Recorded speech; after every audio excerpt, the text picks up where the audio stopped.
Hi guys, my name is Miss Roland and this is Language Arts 1. Today, I just want you to get to know a little more about me and how you can be successful in language arts. So, if you're looking to get some more information, stay tuned.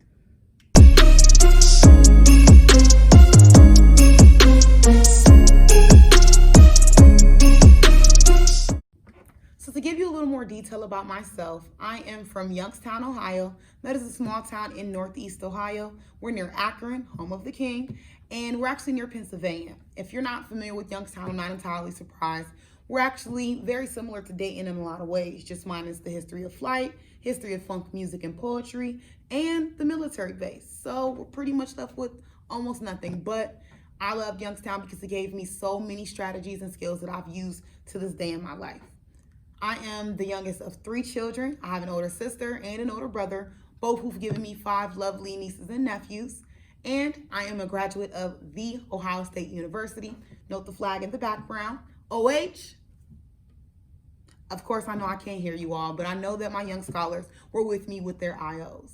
So other than those basic details, I am a person who loves to read. I love to learn. I read anything that seems interesting. I like documentaries. I like articles. I read newspaper articles often, but also love to read for pleasure. I like to read books. I'm hoping to start a book club this year with some of my friends in 2024 who love to read like I do. I also am an avid sports watcher. I may not be able to play the game, but I can definitely watch it with you and tell you what's going on. If you're like me and you love professional basketball, then you've been having the time of your life right now because the playoffs seems like they're on like every day. I'm excited to go home and watch tonight. And I am a music lover like most people. I do not have a particular genre that I like, but I'm a big J. Cole fan and I typically will listen to anything that sounds pretty good. Now, I know some of you like these younger rappers like a little TJ and a little Young Boy. I try, and I'll keep trying for y'all, but I can't say that I love them that much. But ultimately, I'll listen to the music that you listen to because I want to be more connected with you all.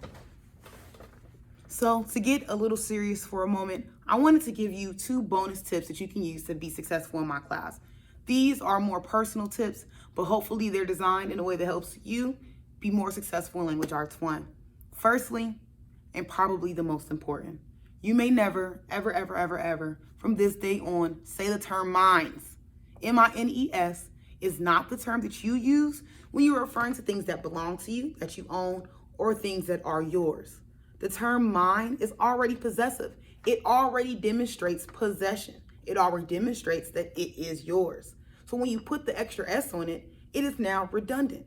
So ladies and gentlemen, help me help you have a better year because when you say mines to me, I immediately think about bombs in the ground.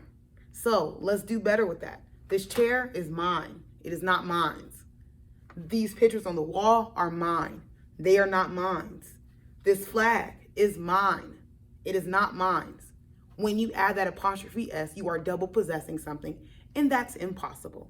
And if you know how to figure that out and make it actual for me, then you share that with me. But until then, ladies and gentlemen, it's mine, not mine's. And secondly, a little more lighthearted, but also important to my heart, you may never slander LeBron James in his classroom. If you've already picked up on the fact that he's my favorite player, good for you. But if you don't share the same sentiments, you don't think he's the greatest, you don't think he's GOAT James, keep that to yourself because I would hate to be in conflict with any of my new friends in the class of 2024. All jokes aside, ladies and gentlemen, I'm so excited to meet you. I hope that you are excited to meet me and for us to learn, to grow, and to develop together. This year is going to be full of reading, writing, and so many things in between. And I'm hopeful that by the end of the year, we would have created a learning community that you can always take from. If you don't feel like you're the strongest reader or you don't love reading as much, that's okay. I'm aiming to find the story that works for you and makes you love it. If you don't feel like you're the strongest writer, that's even better. I have countless skills, strategies, and lessons that I'll teach you specifically aimed at making you a stronger writer. That by the end of the year, you'll be ready to move on to Language Arts 2. All right, ladies and gentlemen, I hope that you've learned a lot about me. Hopefully you get to learn more throughout the year, and I can't wait to see you Tuesday.